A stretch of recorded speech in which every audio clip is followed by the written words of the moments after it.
नमस्कार माझ्या प्रिय शिक्षक बंधू आणि भगिनींनो, स्पर्धा परीक्षेतील आणि अखंड भारतातील माझ्या लाडक्या विद्यार्थी मित्र आणि मैत्रिणींनो, मी प्राध्यापक मारुती विठ्ठल शेळके आपल्या सर्वांचा स्टेट बोर्ड टेस्ट अर्थात पाठनिहाय टेस्ट आम्ही बनणार बेस्ट या उपक्रमाच्या अंतर्गत मास्टरमाइंड करिअर अकॅडमीच्या व्यासपीठावरती सहर्ष असे स्वागत करीत आहे। आपण इयत्ता 4थी ते इयत्ता 10वी पर्यंतच्या इतिहास, भूगोल, अर्थशास्त्र, राज्यशास्त्र आणि विज्ञान या सर्व विषयांच्या प्रत्येक पाठावरील ऑनलाईन टेस्ट आणि त्या टेस्टचा व्हिडिओ लेक्चर असा एक पाठनिहाय टेस्ट नावाचा कोर्स, स्टेट बोर्ड टेस्ट नावाचा कोर्स आपण सुरू केलेला आहे। आणि या कोर्समध्ये आपण इयत्ता 10वी पर्यंत आलेलो आहोत। इयत्ता 10वीच्या इतिहास व राज्यशास्त्र या विषयाला सुरुवात केली। त्यामधील पहिल्या पाठावरची टेस्ट तुम्हाला सोडवण्यासाठी पाठवली, त्याच्या विश्लेषणाचा व्हिडिओ लेक्चर सुद्धा तुम्हाला पाठवला। आणि आता आपल्याला दुसऱ्या क्रमांकाच्या पाठाची टेस्ट जी तुम्ही सोडवली त्या टेस्टचं विश्लेषण आपल्याला इथं पाहायचंय। हा पाठनिहाय टेस्ट नावाचा कोर्स सुमारे 200 टेस्टचा आहे। सुमारे 200 टेस्ट आणि 200च लेक्चर्स त्यामध्ये असणार आहेत। एवढा मोठा कोर्स हा फक्त आपण 500 रुपये किमतीला ठेवलेला आहे। 500 रुपये। पण चमत्कार कित्येकांना खरं वाटत नाही। काय सध्या गणेश फेस्टिवल, गणेशोत्सवाच्या निमित्तानं हा कोर्स फक्त आणि फक्त 100 रुपयालाच ठेवलेला आहे। कल्पना करा, 200 टेस्ट आणि 200 लेक्चर म्हणजे 400।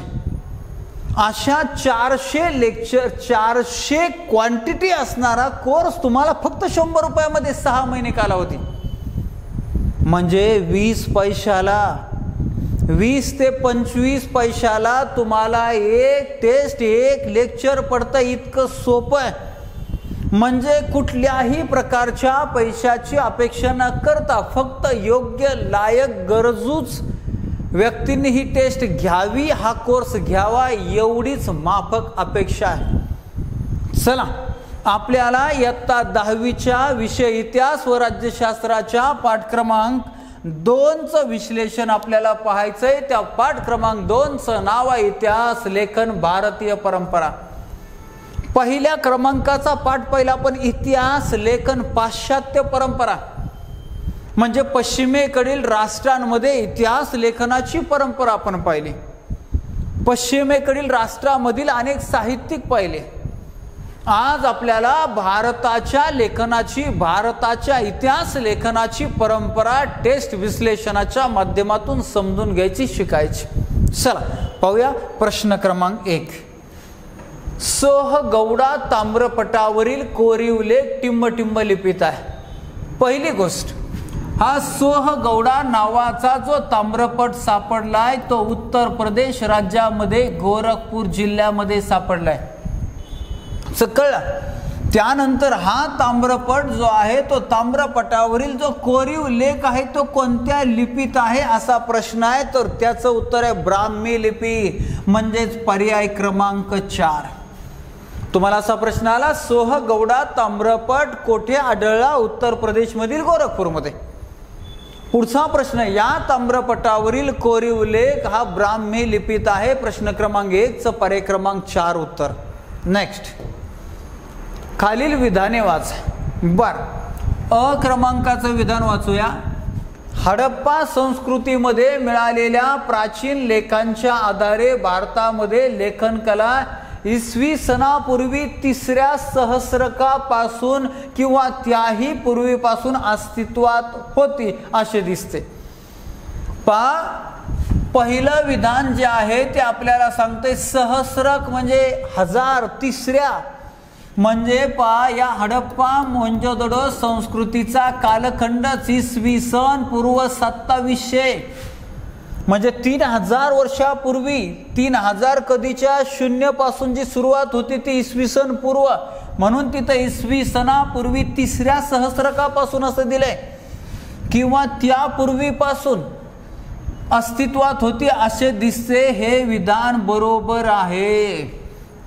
हे विधान बरोबर आहे. लेखन कला भारतात इसवी सनापूर्वी 3ऱ्या सहस्रकापासून किंवा त्या अगोदरपासून उपलब्ध होती, अस्तित्वात होती असे हडप्पा मोहंजोदडो म्हणजे सिंधू संस्कृतीमध्ये आढळलेल्या प्राचीन लेखांच्या आधारे आपण सांगू शकतो. अ विधान बरोबर आहे. आता ब विधान पाहूया. हडप्पा संस्कृतीची लिपी पूर्णपणे वाचण्यात संशोधकांना यश मिळाले आहे.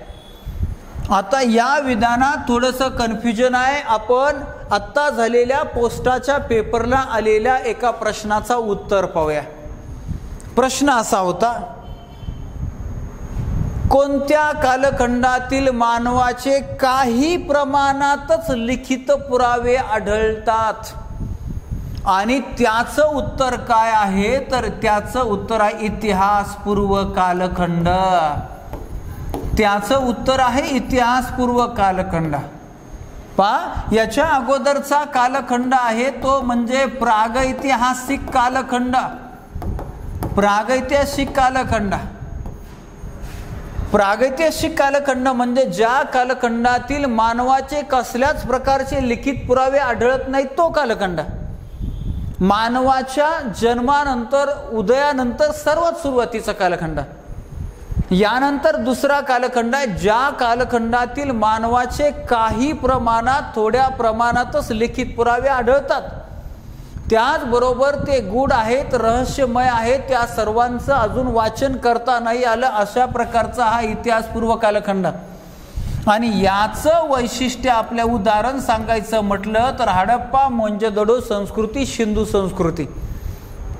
आणि मग हडप्पा संस्कृतीची संस्कृतीची लिपी पूर्णपणे वाचनात संशोधकांना यश मिळाले आहे. अजिबात नाही, हे चुकीचं आहे. ब विधान चुकीचं आहे.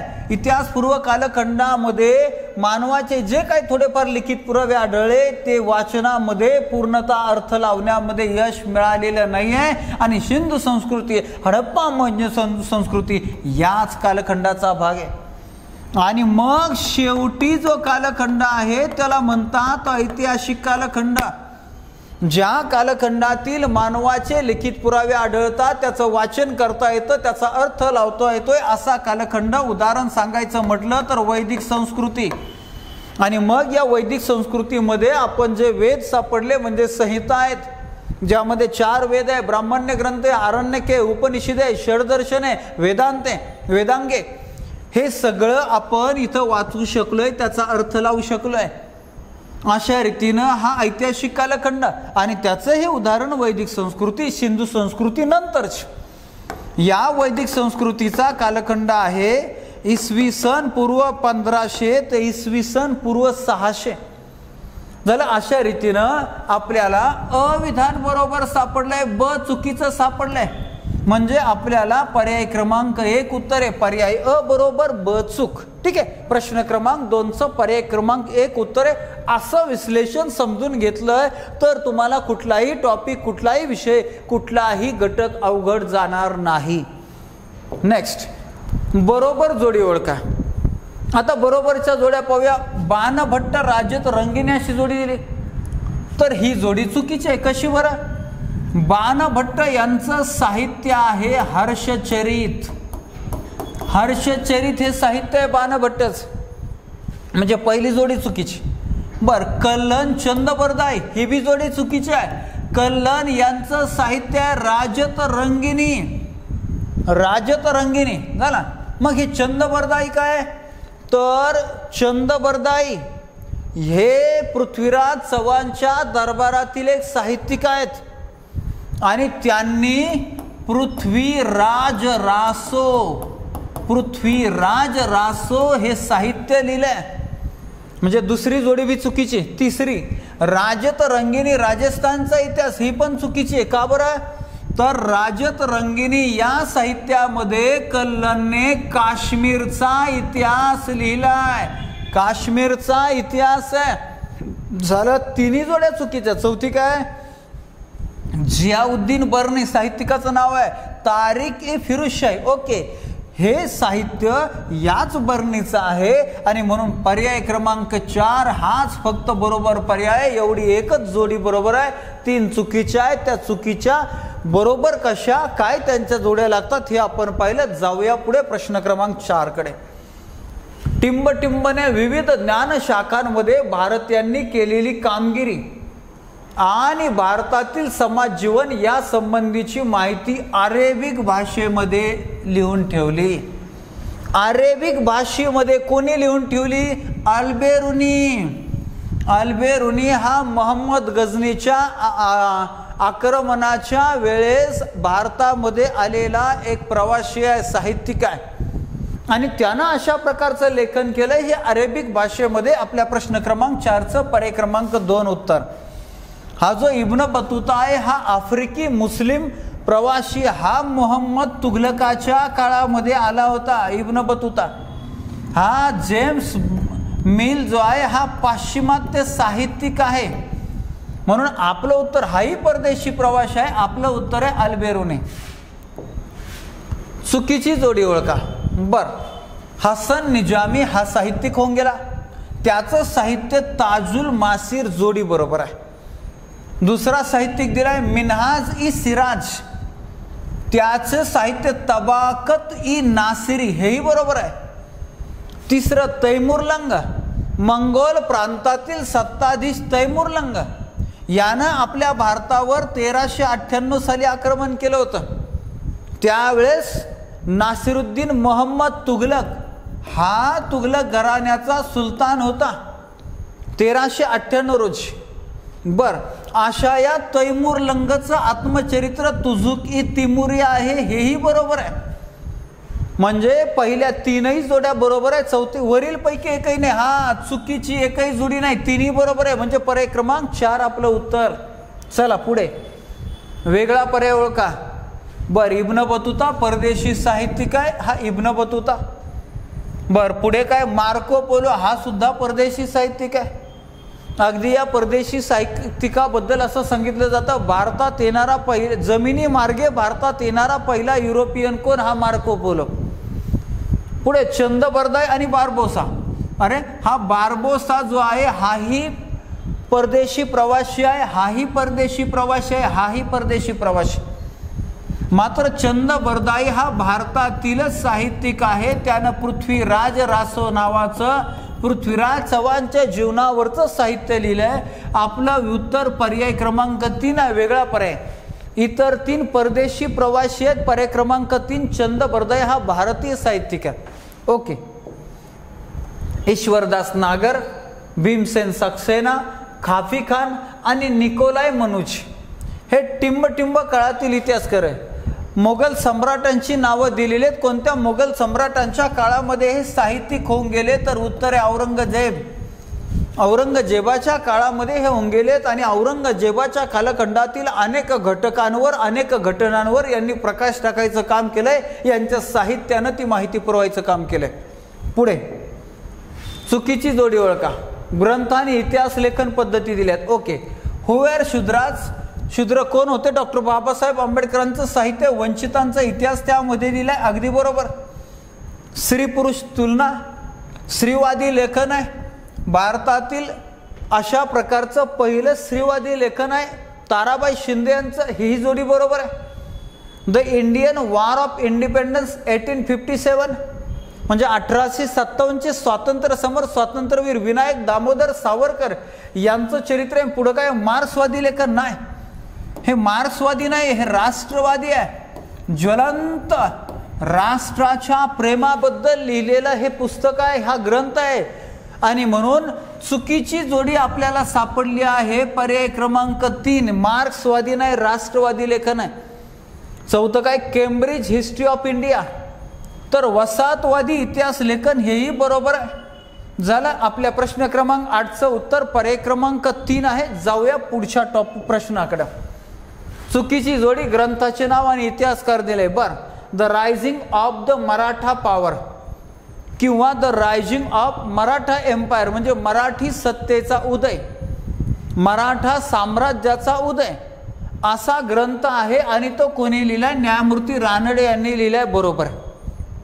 पुढं मराठ्यांच्या इतिहासाची साधने विष्णूशास्त्री चिपळूणकर नाही, मराठ्यांच्या इतिहासाची साधने V.का. राजवाडे यांनी 22 खंडांचा लिहिलेला हा अत्यंत महत्त्वाचा ग्रंथ आहे.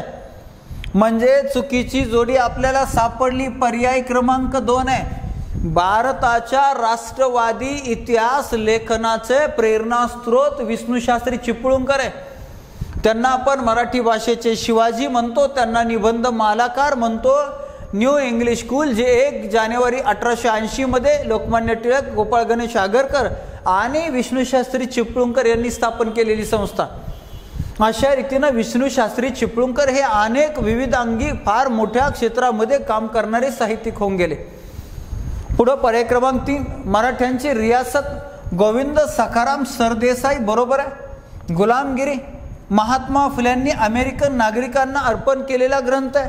म्हणजेच 1, 3, 4 जोड्या बरोबर आहेत. पर्याय क्रमांक 2 आपलं उत्तर आहे. ती जोडी चुकीची आहे आणि कशी बरोबर आहे ते सुद्धा आपण पाहिलं. जाऊया पुढे. चुकीची जोडीच ओळखायची. कार्य आणि व्यक्ती. भारत इतिहास संशोधन मंडळाची स्थापना इतिहासकार V.का. राजवाडे बरोबर जोडी आहे. इतिहासाचार्य राजवाडे यांनी भारत इतिहास संशोधन मंडळाची स्थापना केलेली आहे. दुसरे एशियाटिक सोसायटीची स्थापना सर विल्यम जोन्स या ब्रिटिश अधिकाऱ्यांना एशियाटिक सोसायटीची स्थापना कलकत्त्यामध्ये बंगालमध्ये केली. ही सुद्धा जोडी बरोबर आहे. महाराष्ट्रातील राष्ट्रवादी इतिहास लेखनास प्रेरणा विष्णूशास्त्री चिपळूणकर अगदी बरोबर आहे. हडप्पा संस्कृतीचा शोध जेम्स मिल ही चुकीची आहे. हडप्पा संस्कृतीचा शोध sir John Marshall. Sir John Marshall यांच्या नेतृत्वाखाली भारतीय पुरातत्व सर्वेक्षण विभागानं लावलाय. अशा रीतीनं चुकीची जोडी पर्याय क्रमांक 4 आपलं उत्तर पर्याय क्रमांक 4 क्लिअर झालं. जाऊया पुढे. पुन्हा चुकीची जोडी इतिहास लेखन आणि लेखक. राष्ट्रवादी इतिहास लेखन स्वातंत्र्यवीर विनायक दामोदर सावरकर बरोबर आहे. 1857 स्वातंत्र्य समोर बरोबरच अनेक साहित्य त्यांचे राष्ट्रवादी आहेत, ज्वलंत राष्ट्रप्रेमावर आधारित आहे.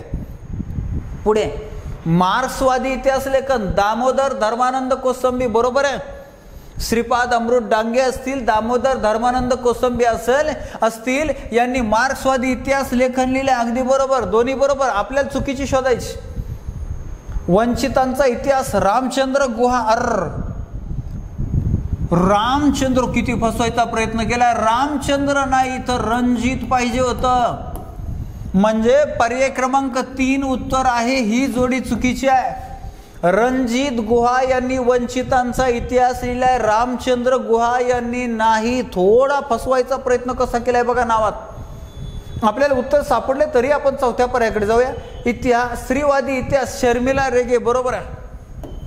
ठीक आहे, आपलं उत्तर 11 प्रश्न क्रमांकाचा पर्याय क्रमांक 3. भारतीय पुरातत्व सर्वेक्षण खात्याचे टिंबटिंब हे पहिले सर संचालक होत. सांगतो थोडा इतिहास. लॉर्ड डेलहौसी भारताचा गव्हर्नर जनरल असताना 16 एप्रिल 1853 ची घटना. ज्यावेळेस मुंबईचे गव्हर्नर होते लॉर्ड फॉकलंड. यांच्या काळात नाना जगन्नाथ शंकर सेठ यांच्या प्रयत्नामुळे मुंबई ते ठाणे म्हणजे बोरीबंदर ते ठाणे म्हणजे CST ते ठाणे म्हणजे छत्रपती शिवाजी महाराज टर्मिनस ते ठाणे म्हणजे व्हिक्टोरिया टर्मिनस ते ठाणे अशा प्रकारे 3 इंजिन सिंध साहिब सुलतान असलेली 14 डब्यांची रेल्वे त्या दिवशी धावली. भारताच्या इतिहासात एक मोठं पाऊल टाकलं गेलं. आणि मग या संपूर्ण हिंदुस्थानामध्ये रेल्वेचं जाळं उभारण्याचं काम सुरू झालं. उत्तरेकडे रेल्वे मार्गाच्या उत्खननाचं काम बर्टन बंधूंनी कॉन्ट्रॅक्ट घेतलं होतं. बर्टन बंधूंनी.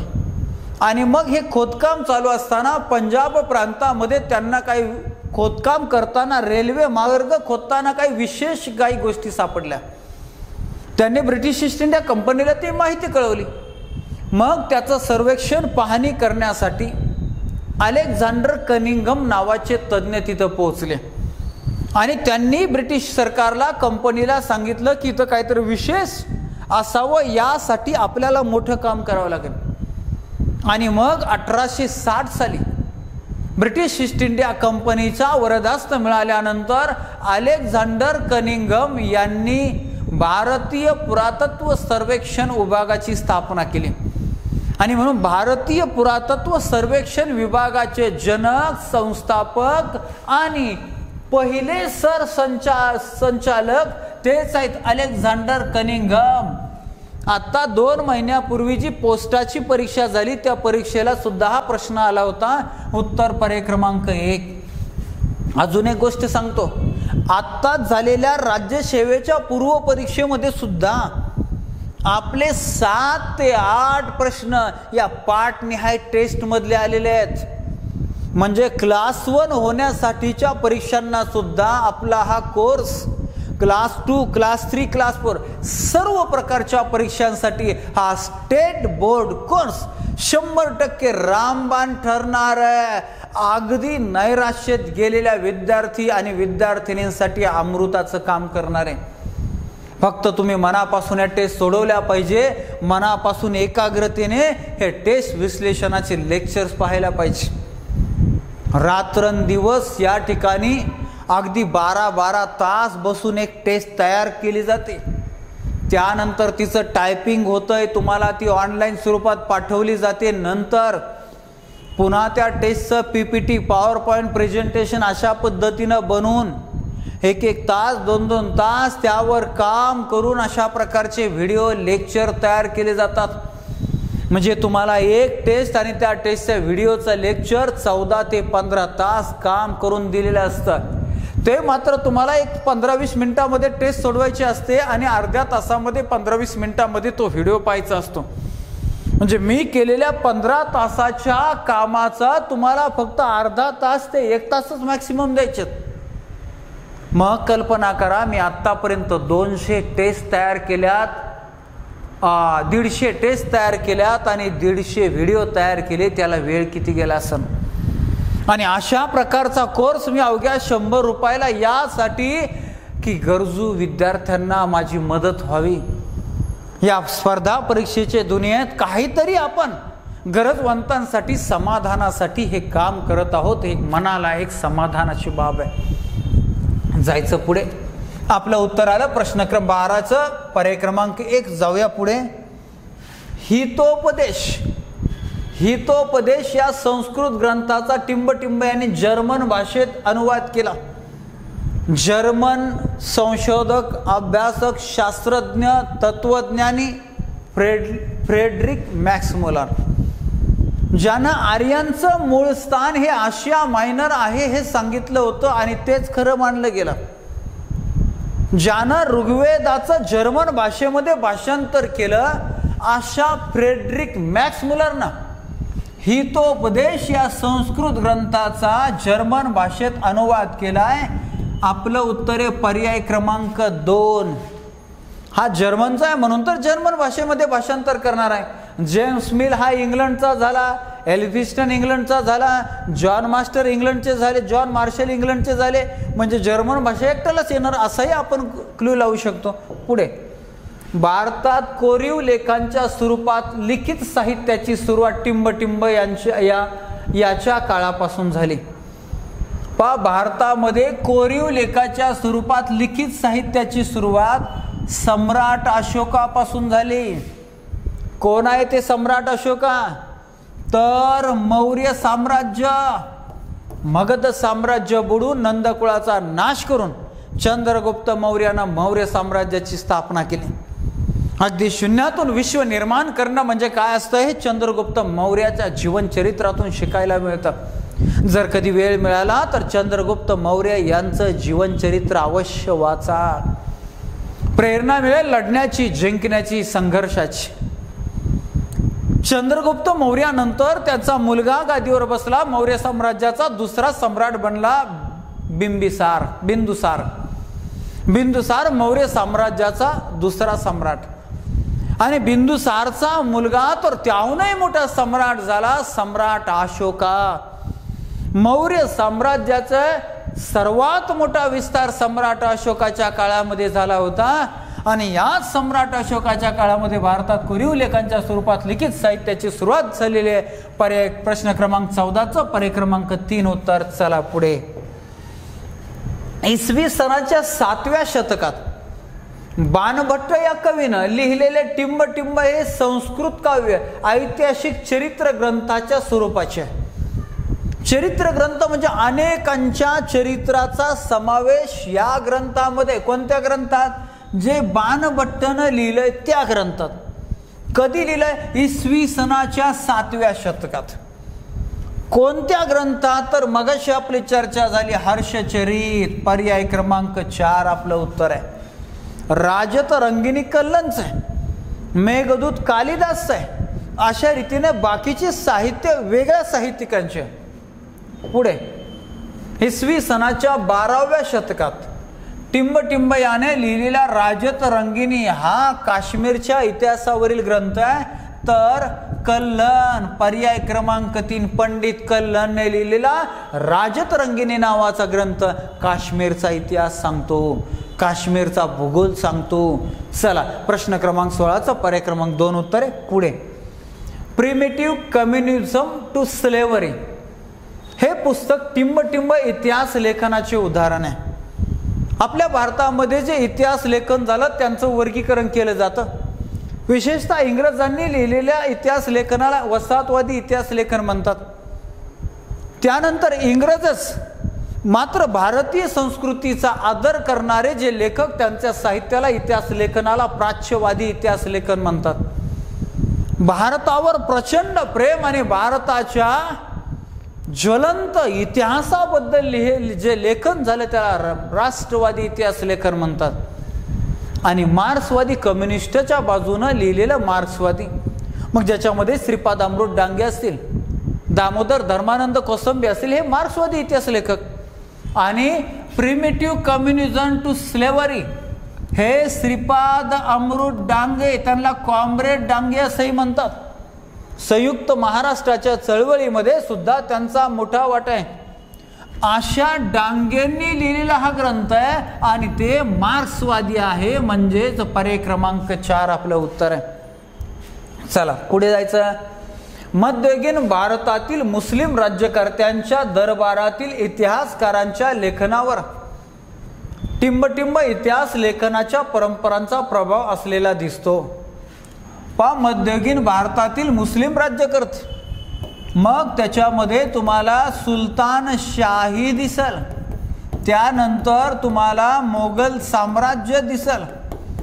या दोन्हींच्या दरबारामध्ये जे इतिहास लेखन झालं त्यामध्ये कोणत्या परंपरांचा प्रभाव होता? तर अरबी आणि फारसी परंपरांचा प्रभाव होता. पर्याय क्रमांक 2 आपलं उत्तर. चला पुढे जायचं. छत्रपती शिवाजी महाराजांच्या कारकिर्दीची माहिती टिंबटिंब या बकरीतून अनंत सभासद म्हणजेच इथं बघा सभासद बकर म्हणतात. पर्याय क्रमांक 4 उत्तर. मराठा साम्राज्याचे तिसरे छत्रपती छत्रपती राजाराम महाराज यांच्या काळामध्ये ही सभासद बकर लिहिली गेली. प्रश्न क्रमांक 19 पर्याय क्रमांक 4 उत्तर. ह्या सगळ्या बकरी आहेत. भाऊसाहेबांची बकर पानिपतच्या तिसऱ्या लढाईची माहिती देते. मराठी तथा पेशवे आणि अहमदशाह अब्दाली यांच्यामध्ये 14 जानेवारी 1761 मध्ये झालेल्या या पानिपतच्या तिसऱ्या लढाईची माहिती पहिल्या या भाऊसाहेबांच्या बकरेमध्ये. पानिपतची बकर, होळकरांची बकर, होळकरांची माहिती या बकरेमध्ये आपल्याला मिळते. पानिपतची बकर नाहीये. आपलं उत्तर प्रश्न क्रमांक 19 पर्याय क्रमांक 4 आहे. भाऊसाहेबांची बकर या बकरीत टिंबटिंब लढाईचे वर्णन आहे. आत्ताच आपण चर्चा केली पानिपतच्या तिसऱ्या लढाईचा. प्रश्न क्रमांक 20 पर्याय क्रमांक 2 उत्तर आहे. लक्षात राहू द्या, पानिपतची एक पहिली लढाई नाही, पानिपतची दुसरी नाही, तिसरी. पानिपतची पहिली लढाई ही 21 एप्रिल 1526 रोजी बाबर आणि इब्राहिम खान लोधी यांच्यामध्ये झाली. बाबर विजयी झाला आणि मोगल साम्राज्याची स्थापना झाली. पानिपतची दुसरी लढाई 5 नोव्हेंबर 1556 रोजी अकबर हेमू यांच्यामध्ये झाली. अकबर विजय झाला, हेमूचा नाश झाला, हेमूचा पराभव झाला आणि अकबराची सत्ता स्थिर झाली. झालं. आपल्याला जायचं पुढे. रियासतकार या नावाने टिंबटिंबा यांना ओळखले जातं. रियासतकार हे टोपण नाव पडलं, त्याच नावाने ते फेमस आहेत. कोणते इतिहासकार? तर पर्याय क्रमांक 3 गोविंद सखाराम सरदेसाई यांनाच रियासतकार असेही म्हणतात. चला पुढे. दामोदर धर्मानंद कोसंबी माहिती आहे आपल्याला काय? तर भारतीय शास्त्रोक्त इतिहासाचे जनक त्यांना म्हणतात. कम्युनिस्ट इतिहास लेखक आहेत, मार्क्सवादी इतिहास लेखक आहेत. पुढे विका राजवाडे भारताच्या इतिहासाची साधने 22 खंडामध्ये लिहिलेत. स्त्री पुरुष तुलना नावाचा ताराबाई शिंदेचा ग्रंथ, हे सगळे लेखक साहित्यिक परीक्षेला नेहमी येणार आहेत. चला पुढे. नीलकंठ कीर्तने व विका राजवाडे यांनी टिंबटिंब याच्या इतिहास लेखनाच्या मर्यादा दाखवून दिल्या आहेत. तर मराठा साम्राज्याचा मराठ्यांचा इतिहास हा जेम्स ग्रँड डफने लिहिला. मात्र त्यानं भारतीयांना, महाराष्ट्राला, मराठी माणसाला, मराठी संस्कृतीला त्यामध्ये कमी लेखण्याचा प्रयत्न केला. आणि मग या दोन महान साहित्यिकानं पुराव्यानिशी याची सगळी माहिती कशी खोटी आहे आणि कसं चुकीचे लिहिलंय हे सिद्ध करून दाखवलं. प्रश्न क्रमांक 22 पर्याय क्रमांक 3 उत्तर. पुढे चला. ब्रिटिश अधिकाऱ्यांनी भारतीय इतिहासासंबंधी जे लेखन केले आहे त्यावर ब्रिटिशांच्या टिंबटिंब धोरणाचा प्रभाव पडलेला दिसून येतो. तर वसाहतवादाचा प्रभाव दिसतो. पर्याय क्रमांक 2. म्हणून तर त्याला वसाहतवादी इतिहास लेखन असंच म्हणतात. वसाहतवादी इतिहास लेखन परंपरा. झालं, जायचं पुढे. महाराष्ट्रातील राष्ट्रवादी इतिहास लेखनास टिंबटिंब यांच्यापासून प्रेरणा मिळाली. मगाशीच आपण पाहिला विष्णू शास्त्री चिपळूणकर यांच्याकडून राष्ट्रवादी इतिहास लेखनाच्या परंपरेला प्रेरणा मिळाली, चालना मिळाली. हिंदुस्थानचा द्विखंडात्मक इतिहास लिहिताना टिंबटिंब या ब्रिटिश लेखकाची निष्पक्षपाती वृत्ती दिसून येते. इंग्रजांनी खरं तर पक्षपाती पद्धतीने लिहिलंय. त्यांच्यावर वसाहतवादी दृष्टिकोनाचा प्रभाव होता. मात्र यापैकी एक असा इंग्रज होता त्यानं भारताचा इतिहास लिहिलाय, मात्र त्यानं निष्पक्षपाती पद्धतीनं लिहिलाय असं म्हटलं गेलंय. मग तो कोण? तर विल्यम विल्सन हंटर. पर्याय क्रमांक 4. पर्याय क्रमांक 2. नेक्स्ट.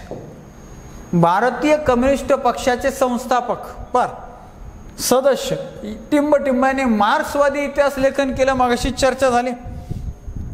दामोदर धर्मानंद कोसंबी हे सुद्धा मार्क्सवादी इतिहासकार होऊन गेले, पण त्यांनी कम्युनिस्ट पक्षाची स्थापना नाही केली. तर कॉम्रेड श्रीपाद अमृत डांगे यांनी कम्युनिस्ट पक्षाची स्थापना केली, म्हणून ते भारतीय कम्युनिस्ट पक्षाचे संस्थापक आहेत. आणि त्यांचं लेखनही मार्क्सवादीच आहे. झालं. कार्ल मार्क्सच्या नावाने जो समाजवाद मानला जातो, कॉम्रेड मानलं जातं, मार्क्सवादी संकल्पना ती यांनी स्वीकारले. पर्याय क्रमांक 4 उत्तर. पुढे.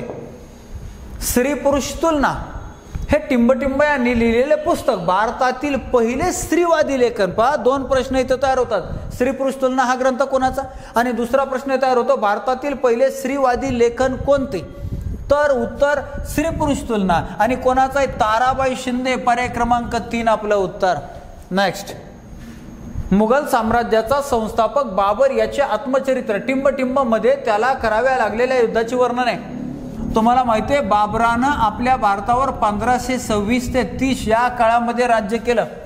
त्यानं 1526 21 एप्रिल 1526 पानिपतची पहिली लढाई इब्राहिम खान लोधीला मारून पराभूत करून जिंकली आणि मुघल साम्राज्याची स्थापना केली. तो भारतातला पहिला मुघल सम्राट. त्याला आपली डायरी लिहायची सवय होती. त्याची ती डायरी म्हणजेच त्याचं आत्मचरित्र आहे, जी तुर्की भाषेमधून लिहिलंय आणि त्याचं नाव आहे तुझुक-ई बाबरी. तुझुक-ई बाबरी. प्रश्न क्रमांक 28 पर्याय क्रमांक 3 उत्तर. अकबर नामाचा रचनाकार कोण आहे? अकबरनामा अकबराच्या कालखंडावर जीवनावर असलेला अतिशय शास्त्रशुद्धपणे मांडला गेलेला, लिहिला गेलेला इतिहासाचा एक दाखला, एक ग्रंथ, एक साहित्य. याचबरोबर आईन-ई अकबरी नावाचं असं साहित्यिक आहे, ते सुद्धा या अकबर नामाच्याच रचनाकर्त्यानं तयार केलंय, लिहिलंय. त्याचं नाव आहे अबुल फजल. प्रश्न क्रमांक 29 उत्तर पर्याय क्रमांक 4 आहे. हा अबुल फजल अकबराच्या नवरत्न मंडळामध्ये होता। बर चला प्रश्न क्रमांक 4चा पर्याय क्रमांक प्रश्न क्रमांक 29चं पर्याय क्रमांक 4 उत्तर नेक्स्ट।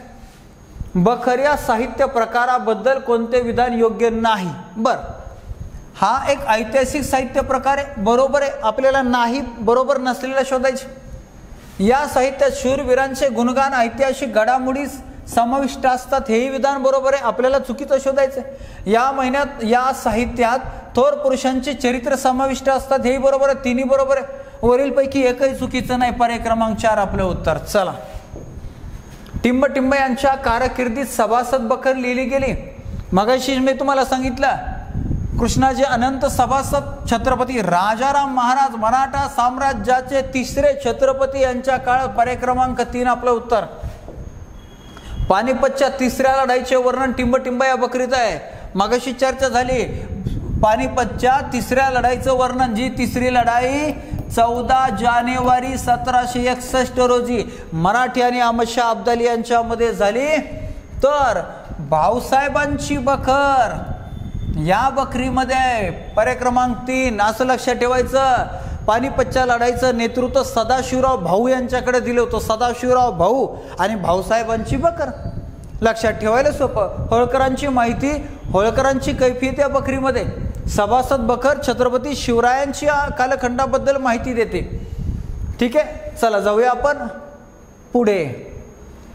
टिंबटिंबचे चरित्रात्मक, वंशानुचरित्रात्मक, प्रसंग वर्णनात्मक, पंथीय, आत्मचरित्रपर, कैफियत, पौराणिक आणि राजनीतीपर असे प्रकार पडतात। कुठल्या साहित्याचे एवढे प्रकार पडतात? चरित्रात्मक, वंशानुचरित्रात्मक, प्रसंग वर्णनात्मक, पंथीय, आत्मचरित्रपर, कैफियत, पौराणिक, राजनीतीपर। तर बखरीचे प्रकार पडतात, पर्याय क्रमांक 2। बखर एक फार महत्वाचं ऐतिहासिक साहित्य आहे। पुढे भारतीय पुरातत्व सर्वेक्षण खात्याचे पहिले सरसंचालक अलेक्झांडर कनिंघम यांनी प्रामुख्याने टिंबटिंब ग्रंथामध्ये उल्लेख असलेल्या स्थळांवर लक्ष केंद्रित केले। तर बौद्ध ग्रंथामध्ये जे स्थळ आहेत त्यावर फोकस करून संशोधन केले, उत्खनन केले। 1860 मध्ये त्यांनी या भारतीय पुरातत्व सर्वेक्षण विभागाची स्थापना केली। पुढं 1904 मध्ये लॉर्ड कर्झन या भारतीय पुरातत्व सर्वेक्षण विभागाचं महानिर्देशक किंवा प्रमुख पद म्हणजे सरसंचालक पद सर जॉन मार्शल यांच्याकडे दिलं आणि त्यांच्याच काळामध्ये सिंधू संस्कृतीचा शोध लागलाय। चला पुढे जायचं। टिंबटिंब यांच्या कारकिर्दीत हडप्पा संस्कृतीचा शोध लागला, लगेच आलं उत्तर सर जॉन मार्शल। 1920-21 मध्ये पंजाब प्रांतामध्ये लाहोर ते मुलतान रेल्वे मार्गाचं खोदकाम करत असताना रावी नदीच्या तीरावर लाहोर शहराजवळ हडप्पा या ठिकाणी अशा प्रकारे लाल मातीचे भांडे, कोरीव काम केलेल्या मुद्रा, पक्क्या विटा सापडल्यात, म्हणजे हडप्पा संस्कृतीचा शोध लागला। पुढं 1922 रोजी सिंध प्रांतामध्ये सिंधू नदीच्या तीरावर मोहेंजोदडो या ठिकाणी अशाच प्रकारच्या संस्कृतीचा शोध लागला, म्हणून एकत्र नाव दिलं गेलं हडप्पा मोहेंजोदडो संस्कृती। ती सिंधू नदीच्या खोऱ्यामध्ये सापडली म्हणून त्याला सिंधू संस्कृती असंही म्हणतात। झालं त्यावेळेस भारतीय पुरातत्व सर्वेक्षण विभागाचे प्रमुख होते सर जॉन मार्शल आणि म्हणून त्यांच्या काळात सिंधू संस्कृतीचा शोध लागला असं म्हणतात, पर्याय क्रमांक 3। ब्रिटिश इतिहासकारांना भारतीय इतिहासावर लिहिलेला पहिला ग्रंथ कोणता? भारतीय इतिहासावर लेखन केलेला ब्रिटिशांचा पहिला ग्रंथ या जेम्स मिलनं लिहिलाय। जेम्स मिलनं कोणता? The history of British India, पर्याय क्रमांक 2 आपलं उत्तर आहे। ओके, किती झाले?